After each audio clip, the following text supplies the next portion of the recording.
রাজনীতিতে হঠাৎ করেই আলোচনায় চট্টগ্রামের কালুরঘাট বেতার কেন্দ্র, যেখানে শ্রদ্ধা নিবেদন কর্মসূচিকে ঘিরে রবিবার মুখোমুখি অবস্থানে ছিল আওয়ামী লীগ এবং বিএনপি। বিএনপির ঘোষণা, এখন থেকে প্রতি বছর ২৭ মার্চ শ্রদ্ধা জানানো হবে বেতার কেন্দ্রে। তবে এতদিন পরে এসে দলটির এমন উদ্যোগকে সন্দেহের চোখে দেখছেন ক্ষমতাসীনরা।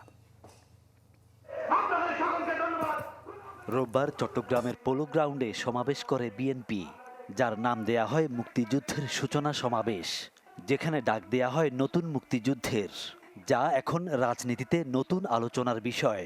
শহীদ প্রেসিডেন্ট জিয়াউর রহমান সাহেব।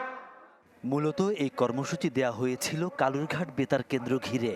বিএনপির দাবি ছিল ৭১-এ এখান থেকে জিয়াউর রহমান স্বাধীনতার ঘোষণা দেন, তাই সেখানে শ্রদ্ধা জানাবে তারা। যদিও ক্ষমতাসীন দলের পাল্টা কর্মসূচির কারণে স্থান পাল্টে ফেলে বিএনপি। কালুরঘাটে যেতেই পারেনি দলটির কোনো নেতা। বিএনপির ঘোষণা, এখন থেকে প্রতি বছর ২৭ মার্চ কালুরঘাট বেতারে শ্রদ্ধা নিবেদন কর্মসূচি পালন করবে তারা। হঠাৎ করে দলটির এমন কর্মসূচি নতুন আলোচনার জন্ম দিয়েছে। এতদিন পর এসে কেন এই ইস্যুতে মাঠে বিএনপি, তা নিয়ে প্রশ্ন তুলেছে আওয়ামী লীগ। মুক্তিযুদ্ধের যে চেতনা কাজকে তারা ধ্বংস করে দিয়েছে, সঠিক ইতিহাস তারা বিকৃত করেছে। এই ইতিহাসকে ইতিহাসের জায়গায় ফিরিয়ে আনার জন্য আমরা আবার বলছি, নতুন মুক্তিযুদ্ধের ডাক, নতুন যুদ্ধ। এবং এই যুদ্ধ আমরা মনে করছি চট্টগ্রাম একটি ঐতিহাসিক জায়গা, যে জায়গা থেকে শহীদ রাষ্ট্রপতি জিয়াউর রহমান মুক্তিযুদ্ধের ঘোষণা দিয়েছিলেন। বিএনপি নতুন মুক্তিযুদ্ধ এই স্লোগানটা দেওয়ার কোনো অধিকার রাখেন না। ক্ষমতায় এসে বা ক্ষমতার বাইরে থেকে আমাদের মহান স্বাধীনতা যুদ্ধে আমাদের বিরুদ্ধে যারা সশস্ত্রভাবে লড়াই করেছিল তাদেরকে রাজনৈতিকভাবে পুনর্বাসন করেছেন। রোববারের সমাবেশে মহাসচিব সহ বিএনপির জ্যেষ্ঠ নেতারা জোর দিয়েই বলেছেন, সরকার পতন আন্দোলনের সূচনা হবে চট্টগ্রামেই। তবে তাতে নতুন মুক্তিযুদ্ধের ডাক দেওয়ার বিষয়টিকে ভালোভাবে নেননি ক্ষমতাসীন দলের নেতারা। রাজনৈতিকভাবে তারা ব্যর্থ হওয়ার কারণে তারা মানুষকে আবার বোকা বানানোর জন্য এই একটা স্লোগান দেওয়ার চেষ্টা করছে। যতই রাষ্ট্রযন্ত্রকে জনগণের বিরুদ্ধে ব্যবহার করুক না কেন, তারা শেষ পর্যন্ত টিকে থাকতে পারেনি। ইতিহাস সেটাই বলে। মানুষ জাগছে এমন আশাবাদ জানিয়ে মাঠের আন্দোলন জোরদার করার দিকে নজর বিএনপির। তবে তাতে নজর রাখার পাশাপাশি মাঠে মোকাবিলার কথা বলছে আওয়ামী লীগ। ফখরুল ইসলাম, চ্যানেল 24, চট্টগ্রাম। দর্শক, আমরা যেমনটি আপনাদেরকে সংবাদ শিরোনামে যেমনটি জানাচ্ছিলাম যে খুলনায় হঠাৎ করেই অনির্দিষ্টকালের ধর্মঘট পালন করছে ট্যাঙ্ক লরি শ্রমিক ইউনিয়ন পরিষদের শ্রমিকরা। ভোর থেকে শুরু হয় এই কর্মসূচি। এতে নগরের খালিশপুরের ডিপো থেকে জ্বালানি তেল পরিবহন বন্ধ রয়েছে। ট্যাঙ্ক লরি শ্রমিক ইউনিয়নের লাইন সম্পাদক আলামিনের ওপর হামলার সাথে জড়িতদের শাস্তির দাবিতে এই ধর্মঘট ডাকা হয়। সোমবার দুপুরে আলামিনকে কুপিয়ে আহত করে দুর্বৃত্তরা।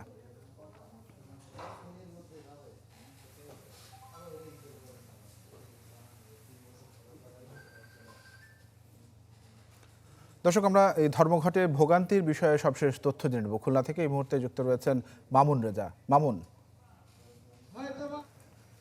মামুন, এই ট্যাঙ্ক লরি শ্রমিকরা যে ধর্মঘট ডেকেছে তার আমি প্রতিবাদ সভাও করছে, আমি দেখতে পাচ্ছি, কি সবশেষ তথ্য রয়েছে? তানভীর, সকাল থেকে খুলনা বিভাগীয় ট্যাঙ্ক লরি শ্রমিক ইউনিয়ন তারা অনির্দিষ্টকালের জন্য কর্মবিরতি এবং ধর্মঘট শুরু করেছেন।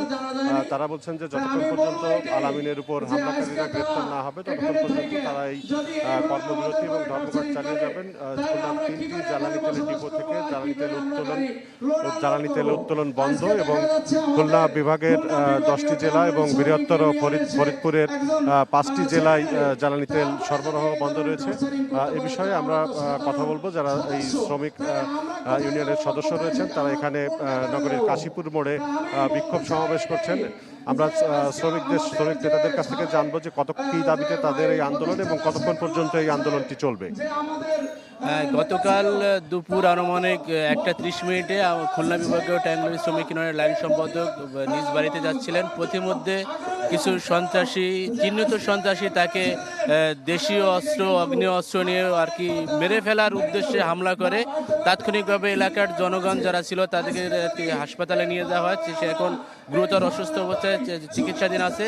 আমাদের খুলনা বিভাগীয় ট্যাংলোরি শ্রমিক ইউনিয়ন, আপনারা জানেন খুলনা বিভাগের 10টি জেলা নিয়ে সম্পৃক্ত, পাশাপাশি বৃহত্তর ফরিদপুরের 5টি জেলা নিয়ে আমাদের কর্মকাণ্ড চলে থাকে।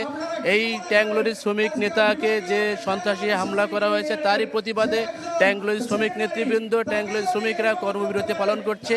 আপনাদের মাধ্যমে আমরা প্রশাসনকে জানিয়ে দিতে চাই, অনতিবিলম্বে এই চিহ্নিত সন্ত্রাসীদের গ্রেপ্তারের আওতায় এনে দৃষ্টান্তমূলক শাস্তি দেওয়ার অনুরোধ জানাচ্ছি। অন্যথায় আমাদের ফেডারেশন, সারা বাংলাদেশ ব্যাপী ট্যাংলোরি শ্রমিক ফেডারেশন, সেই ফেডারেশনের মাধ্যমে এই কর্মসূচি সারা বাংলাদেশ ব্যাপী ছড়িয়ে পড়ার আশঙ্কা রয়েছে। তাই আমরা চাই, যেহেতু এই আন্দোলনটা যদি বড় আকারে যায়, দেশের একটা ক্ষতি না হোক, আমরা সেদিকে না যে এই প্রশাসনের দৃষ্টি আকর্ষণ করছি যাতে অনতিবিলম্বে এই সন্ত্রাসীদের গ্রেপ্তারের আওতায়।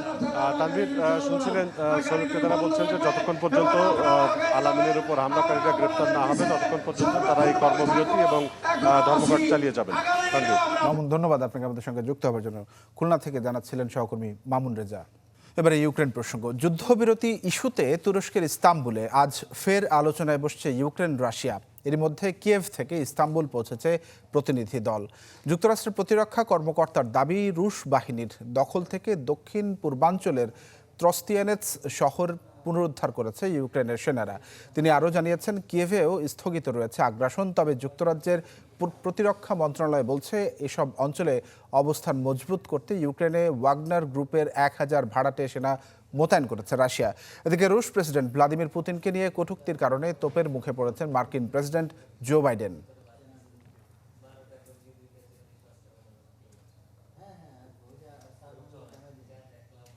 দুদক কর্মকর্তা শরীফ ইস্যুতে গতকাল সংসদে পূর্ণাঙ্গ তথ্য দেননি MP Rashed Khan Menon.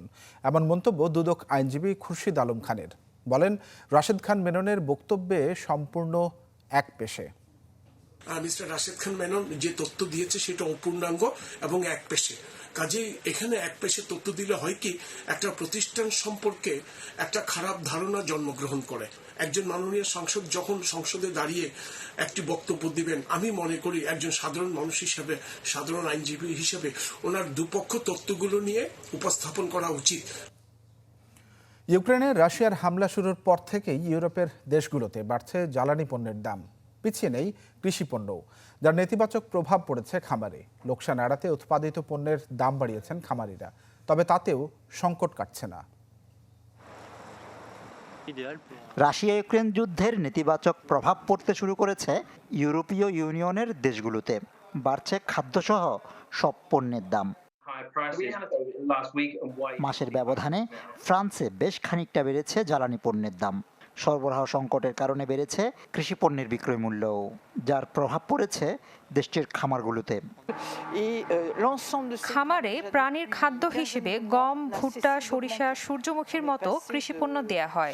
Russia Ukraine যুদ্ধের কারণে সরবরাহ কমেছে সব কৃষিপণ্যের, ফলে দাম ঊর্ধ্বমুখী। জ্বালানি পণ্যের দামও বেড়েছে। প্রয়োজনীয় গ্যাস ও বিদ্যুতের জন্য প্রায় 45% বাড়তি অর্থ পরিশোধ করতে হচ্ছে। সব মিলিয়ে উৎপাদন খরচ বেড়েছে দ্বিগুণের বেশি। লোকসান এড়াতে খামারে উৎপাদিত পণ্যের বিক্রয় মূল্য বাড়াতে হয়েছে। বর্তমান পরিস্থিতিতে কৃষকের প্রতিক্রিয়া কি হতে পারে তা আমার জানা নেই। আমার করণীয় সম্পর্কেও কিছুই জানা নেই। খামারে প্রয়োজনীয় সব পণ্যের ঊর্ধ্বমুখী প্রবণতায় খাদ্যপণ্যের সরবরাহে সংকটের আশঙ্কা তীব্রতর হচ্ছে। সংকটে পড়েছে ইউরোপীয় অঞ্চলে খাদ্যপণ্য সরবরাহ শৃঙ্খলেও। পরিস্থিতির উন্নয়নে ইউরোপীয় ইউনিয়ন ও সরকারের সহযোগিতা চান খামারিরা। যুদ্ধ পরিস্থিতিতে ইউরোপীয় ইউনিয়ন এবং সরকারের নীতি সহায়তা ছাড়া দেশবাসীর কাছে খাদ্যপণ্য পৌঁছে দেওয়া সম্ভব নয়। খাদ্য শৃঙ্খল স্বাভাবিক রাখতে কৃষি ও খামার সুরক্ষায় বিশেষ পদক্ষেপ নেওয়া উচিত। এর মাধ্যমে আমদানি নির্ভরতাও কমবে। সংকটের মধ্যেও রাশিয়ার উপর থেকে এখনই নিষেধাজ্ঞা প্রত্যাহারের চিন্তা করছে না ইইউ। ইমাদ বাপ্পি, চ্যানেল 24। শরীয়তপুরের জাজিরায় শেখ রাসেল সেনানিবাসের উদ্বোধন অনুষ্ঠানে বক্তব্য দিচ্ছেন প্রধানমন্ত্রী শেখ হাসিনা। আমরা সরাসরি চলে যাচ্ছি সেখানে। তার ভিতরে ওটাই একটা আকাঙ্ক্ষা ছিল। কেউ জিজ্ঞেস করলে সে বলতো আমি আর্মিতে যোগ দেবো, আমি সেনা অফিসার হব, কিন্তু দুর্ভাগ্য যে তার সে স্বপ্ন আর পূরণ হয়নি। একটা স্বাধীনতার পর একটা যুদ্ধবিধ্বস্ত দেশ জাতির পিতা গড়ে তোলার দায়িত্ব পেয়েছিলেন। 10ই জানুয়ারি 72 সালে তিনি পাকিস্তানি কারাগার থেকে মুক্তি পেয়ে ফিরে আসেন। সে বিধ্বস্ত বাংলাদেশ একদিকে যেমন গড়ে তুলেছেন, সেই সাথে সাথে আমাদের সকল একটা স্বাধীনতা সার্বভৌমত্ব রক্ষার সকল প্রতিষ্ঠানগুলিও তিনি গড়ে তোলেন এবং এই অল্প সময়ের মধ্যে আমাদের সেনাবাহিনীকেও তিনি গড়ে তুলেছিলেন এবং জাতীয় প্রতিরক্ষা নীতিমালা 1974 তিনি প্রণয়ন করেন। সেই সাথে সাথে সেনাবাহিনীর জন্য military academy, combined arms school সহ প্রায় 100টার মতো ইউনিট ও প্রতিষ্ঠান তিনি তৈরি করে দিয়ে যান। 15 আগস্টে জাতির পিতাকে হত্যার পর বাংলাদেশ সেনাবাহিনীতে যে অস্থিরতা ছিল, প্রায় 19-20টা কু হয়, বহু সেনা অফিসার, অনেকেই বিমান বাহিনীর অফিসার, সৈনিক, তাদেরকে নির্মমভাবে হত্যা করা হয় বা তারা মৃত্যুবরণ করে। এরপর 21 বছর পরে আওয়ামী লীগ সরকারে আসে। আওয়ামী লীগ সরকার আসার পর থেকে আমাদের লক্ষ্য থাকে যে আমাদের স্বাধীনতা সার্বভৌমত্বের প্রতীক এই সশস্ত্র বাহিনীকে আমাদের আরও যুগোপযোগী করতে হবে, প্রশিক্ষিত করতে হবে, উন্নত করতে হবে, সমৃদ্ধশালী করতে হবে। সেই সাথে সাথে এই উন্নয়নের একটা পদক্ষেপ বা পরিকল্পনা আমাদের নিতে হবে। সেজন্য 1998 সালে আমি প্রথম national defence college, military institute of science and technology, 1999 সালে Bangladesh institute of piece support operation training, arm forces medical college প্রতিষ্ঠা করি এবং 2000 সালে সেনা নৌ বিমান বাহিনীতে নারী অফিসার আমরা নিয়োগ করি। এছাড়া আরও যুগোপযোগী অনেক সরঞ্জাম আমরা ক্রয় করি। এর পরবর্তীতে আমরা যখন দ্বিতীয়বার ক্ষমতা আসি, জাতির পিতা আমাদের যে প্রতিরক্ষা নীতিমালা করেছেন তারই ভিত্তিতে তো দীর্ঘমেয়াদী পরিকল্পনার অংশ হিসেবে ফোর্সেস গোল 2030 প্রণয়ন করে তা বাস্তবায়নের কাজ শুরু করেছি। খেলার খবর, ফুটবল প্রসঙ্গ। প্রীতি ম্যাচে আজ মঙ্গোলিয়ার বিপক্ষে নামছে বাংলাদেশ। মালদ্বীপের কাছে হারলেও এই ম্যাচে জয় পেতে মরিয়া জামাল ভুঁইয়ারা। বিপরীতে ড্রয়ে মনোযোগ অতিথিদের। র্যাঙ্কিংয়ে 2 ধাপ পিছিয়ে থাকলেও চেঙ্গিস খানের দেশের সাথে পরিসংখ্যান লাল সবুজের পক্ষে। সিলেট জেলা স্টেডিয়ামে ফ্লাড লাইটের আলোয় ম্যাচটি শুরু হবে বিকেল 5:30টায়। দর্শক, এই ছিল চ্যানেল 24-এর সকাল 10টার খবরে। করোনার এই দুঃসময়ে অবশ্যই স্বাস্থ্যবিধি মেনে চলুন। বিশ্বের যে কোনো প্রান্ত থেকে সবশেষ খবর জানতে ভিজিট করুন আমাদের ফেসবুক পেজ, ইউটিউব চ্যানেল এবং ওয়েবসাইটে। সঙ্গে থাকবার জন্য ধন্যবাদ সবাইকে।